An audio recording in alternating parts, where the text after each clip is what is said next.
यहाँ पर आए हमारे मीडिया के सारे कर्मियों का और भाइयों का मैं स्वागत करता हूँ। और कल का दिन 9 जून को माननीय प्रधानमंत्री नरेंद्र भाई मोदी जी की सरकार के 11 वर्षों का कार्यकाल पूरा हुआ। कल देश को हमारे माननीय राष्ट्रीय अध्यक्ष श्री जगत प्रकाश नड्डा जी ने उद्बोधन दिया, प्रेस कॉन्फ्रेंस की और 11 साल के कार्यों का उन्होंने वहां बताया। लेकिन 11 साल के कामों को हम आधे घंटे की प्रेस कॉन्फ्रेंस में माननीय प्रधानमंत्री नरेंद्र भाई मोदी जी के कामों को पूरा नहीं गिनवा सकते। ये एक थोड़ा सा हम ट्रेलर बता सकते हैं कि किस ढंग से 11 वर्षों में भारतीय जनता पार्टी अपने भारत जो है वो कहाँ खड़ा था और 11 वर्ष के बाद माननीय प्रधानमंत्री नरेंद्र भाई मोदी जी के सरकार में वो भारत हर क्षेत्र में कितना आगे बढ़ा है, वो जो बात जो है मैं आपके सामने रखना चाहता हूँ। गरीब कल्याणकारी हमारी जो योजनाएं हैं, विकसित भारत का अमृत काल जो है वो अब इस समय चल रहा है। हम ये मान के चलते हैं कि जो एक लक्ष्य माननीय प्रधानमंत्री नरेंद्र भाई मोदी जी ने विकसित भारत का लिया है, उसका अमृत काल चल रहा है और 2047 में भारत विकसित हो, भारत दुनिया के अंदर हर क्षेत्र में नंबर 1 पर आए, इसका एक वचन जो है वो भारतीय जनता पार्टी और माननीय प्रधानमंत्री जी ने संकल्प लिया हुआ है। उसी को लेकर ये सरकार काम कर रही। साथियों, मैं इतना कहना चाहूंगा कि 11 वर्ष से पहले अगर 60 वर्ष कांग्रेस की सरकार रही, उन्होंने इस देश को जातिवाद में बांटा, इन्होंने तुष्टीकरण की राजनीति की, देश को खंडित किया। लेकिन इन 11 वर्षों में देश को, देश के हर वर्ग को, हर समाज को जो है आगे लाने का प्रयास माननीय प्रधानमंत्री नरेंद्र भाई मोदी जी ने किया। इन 11 वर्षों में कुछ ठोस फैसले, कुछ इंपॉर्टेंट निर्णायक फैसले माननीय प्रधानमंत्री नरेंद्र भाई मोदी जी ने लिए। उसमें सबसे बड़ा फैसला जम्मू कश्मीर से 370 और 35 से हटाने का था। अब मानिए इस बात को कि 5 अगस्त 2019 के बाद जब 370 और 35 से हटा, पूरा देश, पूरी दुनिया ये कहती थी कि 370 हट नहीं सकता, 35 से हट नहीं सकता। ऐसे काम को उन्होंने हटाया, पार्लियामेंट के अंदर थंपिंग मेजॉरिटी के साथ 370 और 35 को हटाकर जम्मू कश्मीर को पूरे तरीके से भारत के साथ जो है वो जुड़ा। 5 अगस्त 2019 के बाद जब 370 और 35 से हटा और उसके बाद आज यहाँ पर कोई अलगाववाद खत्म हुआ है, आतंकवाद खात्मे की तरफ जा रहा है। यहाँ पाकिस्तान जिंदाबाद के नारे लगते थे, आज वंदे मातरम और भारत माता की जय के नारे लगते हैं। कश्मीर के अंदर जो युवा पत्थरबाजी करते थे, आज उनके हाथ में तिरंगे। जिस लाल चौक में तिरंगा फहराना एक बहुत मुश्किल काम था, जैसे लाहौर के अंदर तिरंगा फहराना, वैसे कश्मीर के लाल चौक के अंदर तिरंगा फहराने के बराबर था। आज तिरंगा रैलीज निकल रही हैं, हर घर में तिरंगा जो है वो लहरा रहा है। इतना बड़ा फैसला जो है वो माननीय प्रधानमंत्री नरेंद्र भाई मोदी जी ने किया और जम्मू कश्मीर को पूरे तरीके से आज अलगाववाद मुक्त किया। दूसरा बड़ा फैसला अगर हम देखेंगे, एक ट्रिपल तलाक का फैसला उन्होंने, जो ट्रिपल तलाक को हटाया, कानून बनाया कि ट्रिपल तलाक जो है वो नहीं चलेगा। भारत के साथ साथ लगते हुए पाकिस्तान, बांग्लादेश और खाड़ी के जितने देश है, कहीं पर भी ट्रिपल तलाक जो है उसका कानून नहीं था। हमारी बेटियों को, बहनों को, माओं को जो है उस ट्रिपल तलाक के चलते कितनी उनको बुरी जिंदगी जो है जीनी पड़ती थी। बड़ा फैसला था, माननीय प्रधानमंत्री नरेंद्र भाई मोदी जी ने इस बड़े फैसले को लिया और ट्रिपल तलाक जो है उनके दौर के अंदर उन्होंने अपने हाथों से उसको खत्म किया। अगर हम वक्फ अमेंडमेंट बिल की बात करें, जिस ढंग से वक्फ की प्रॉपर्टी को कुछ लोगों ने कोड़ियों के बाप खरीद कर रखा हुआ था और उनका जो रुपया जो है वो गरीबों के अंदर लगना चाहिए था, एक बड़ा विरोध हुआ। उस विरोध के बावजूद, क्योंकि एक रिफॉर्म है ये, जब रिफॉर्म्स होते हैं तो विरोध भी होता है, और वक्फ अमेंडमेंट बिल जो है वो भी जहां पर जो है उन्होंने उसको अमेंड किया और उसमें सुधार जो है वो ला।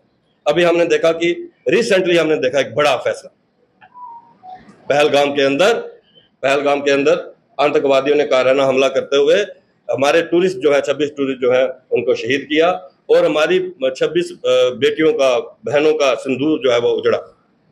माननीय प्रधानमंत्री नरेंद्र भाई मोदी जी विदेश से वापस आए, इमरजेंसी मीटिंग हुई, 5 बड़े फैसले हुए। जो भी इलीगल तरीके से पाकिस्तानी यहाँ रह रहा था उसको बाहर का रास्ता, सिंधु जल संधि को जो है सस्पेंड किया गया, वो उसको निरस्त किया गया और ये बताया गया कि हम अपनी मर्जी से पानी छोड़ेंगे, अपनी मर्जी से पानी रोकेंगे। और उसके अलावा यहाँ पर और बड़े फैसले जो हैं उसमें लेने के बाद ऑपरेशन सिंदूर हुआ। ऑपरेशन सिंदूर में हमारी सेनाओं ने पाकिस्तान के 100 किलोमीटर अंदर घुसकर 9 आतंकवादी ठिकाने ध्वस्त किए और 100 से ज्यादा आतंकवादी मारे। एक बड़ा फैसला, टर्निंग पॉइंट। पूरी दुनिया ने देखा कि भारत जो है पाकिस्तान के 100 किलोमीटर अंदर घुसकर, चाहे वो रावलपिंडी हो, चाहे लाहौर हो, चाहे वो मुजफ्फराबाद हो, जहां जहां आतंकवादी ठिकाने थे उनको ध्वस्त किया। टारगेटेड, हमारी सेनाओं ने टारगेटेड काम किया और 100 से ज्यादा आतंकवादी मारे। और उसके बाद माननीय प्रधानमंत्री जी ने स्पष्ट संदेश दुनिया को दी, पानी और खून एक साथ नहीं बह सकते, ट्रेड और आतंकवाद, टेररिज्म एक साथ नहीं चल सकता, बातचीत और आतंकवाद एक साथ नहीं चल सकता। और ये साफ शब्दों में कहा गया कि किसी भी आतंकवादी घटना को युद्ध माना जाए, युद्ध माना जाएगा। इतने बड़े फैसले जो है वो माननीय प्रधानमंत्री नरेंद्र भाई मोदी जी ने लिए। अगर हम इंफ्रास्ट्रक्चर की बात करें, इंफ्रास्ट्रक्चर में अगर हम देखेंगे, अगर हम सिर्फ जम्मू कश्मीर की ही बात करेंगे तो हम देखेंगे कि यहाँ पुंछ तक नेशनल हाईवे बन गया। आप किश्तवाड़, रामबन, डोडा, आप किसी तरफ भी पहाड़ी इलाके में चले जाओ, 99% पहाड़ी इलाके जो है वो सड़कों से जुड़ चुके। हमने देखा चिनाब के ऊपर दुनिया का सबसे हाईएस्ट रेलवे ब्रिज का उद्घाटन माननीय प्रधानमंत्री नरेंद्र भाई मोदी जी ने पिछले दिनों किया। जिस कश्मीर में ट्रेन का सपना जो है माननीय अटल बिहारी वाजपेयी जी ने देखा था, उस सपने को माननीय प्रधानमंत्री नरेंद्र भाई मोदी जी ने पूरा किया। वंदे भारत ट्रेन जो है वो उसका उद्घाटन किया। कश्मीर में सब पहाड़ों को चीरते सैकड़ों टनल्स बनी है, दर्जनों के हिसाब से पुल बने हैं, और फिर जाकर ट्रेन जो है कश्मीर में पहुंची है। एक बड़ा सपना था, कश्मीर से कन्याकुमारी को ट्रेन के साथ जोड़ा जाए। ये सपना माननीय प्रधानमंत्री नरेंद्र भाई मोदी जी ने पूरा किया। हमारा दिल्ली से कटरा तक का एक्सप्रेस वे 6 लेन जो है वो कंप्लीट होने जा रहा है। पूरे देश को इस समय इंफ्रास्ट्रक्चर जो है, चाहे रोड हो चाहे ट्रेन हो, उनके साथ जो है वो जोड़ दिया गया है। 136 वंदे भारत जो है वो ट्रेन जिस समय यहाँ पर चल रही, हमारी माताओं और बहनों को लेकर, क्योंकि भारतीय संस्कृति में हमारी बेटी को जो है वो लक्ष्मी का दर्जा दिया गया है।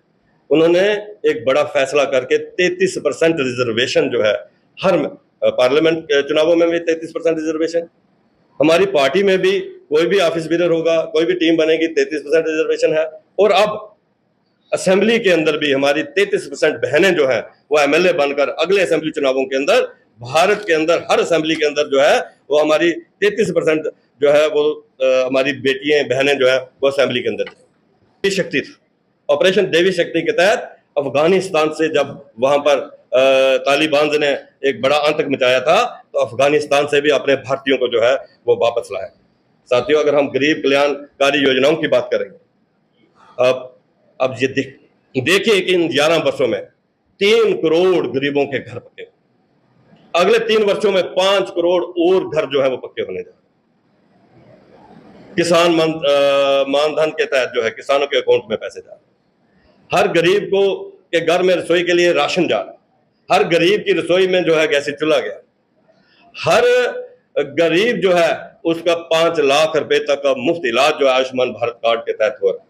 अगर गरीब कल्याणकारी योजनाओं के ऊपर ही मैं बात करूं तो आधा घंटा उसके ऊपर बात हो सकती है। इससे क्या हुआ, 25% लोग जो है, 25 करोड़ लोग इन सब योजनाओं से गरीबी रेखा से ऊपर। माननीय प्रधानमंत्री नरेंद्र भाई मोदी जी की गरीब कल्याणकारी योजनाओं से का लाभ लेकर जो 25 करोड़ लोग जो हैं वो गरीब कल्याणकारी योजनाओं से जो है वो ऊपर। डीबीटी ट्रांसपेरेंट सरकार दी है, डायरेक्ट बेनिफिट ट्रांसफर। पहले मोबाइल क्या होता था, मोबाइल सिर्फ फोन सुनने के लिए होता था, या व्हाट्सएप हम लोग करते थे, फेसबुक चलाते थे। लेकिन डीबीटी के तहत आज फोन में हमारी माता देखती है मेरी 1000 पेंशन का वो अभी वो आई है कि नहीं, सीधी माता के अकाउंट में जो है 1000 पेंशन जाती है। हमारे किसान, गरीब किसान मानधन निधि के तहत जब मैसेज आता है तो देखते हैं कि हमारा 2000 रुपया जो है वो अकाउंट में जो है वो आ गया। हमारे जो घर बन रहे हैं पीएमएवाई के, पहली किस्त, दूसरी किस्त, तीसरी किस्त, वो टन से आवाज आती है मोबाइल के अंदर, तो वो देखते हैं, प्रसन्न होते हैं लोग कि हमारा ये दूसरी किस्त आ गई, हमारी तीसरी किस्त आ गई। हमारे बच्चे जो हैं वो स्कॉलरशिप के लिए सीधा देखते हैं कि हमारा स्कॉलरशिप जो है उसके अंदर आ गया। कुल मिलाकर मैं कहना चाहूंगा कि पहले कांग्रेस के दौरान के अंदर राजीव गांधी जी ने स्पष्ट शब्दों में कहा था कि मैं दिल्ली से 1 रुपया भेजता हूं तो नीचे 10 पैसे लगते हैं, लेकिन 1 रुपया मोदी जी भेजते हैं तो 1 रुपया सीधा बेनिफिशियरी के अकाउंट में जाता है और मोबाइल में दिखने को मिलता है कि 1 रुपया उसके अकाउंट में आ गया। साथियों, ये एक बड़ा बदलाव है देश के, हमें इस बात को जो है वो समझना होगा।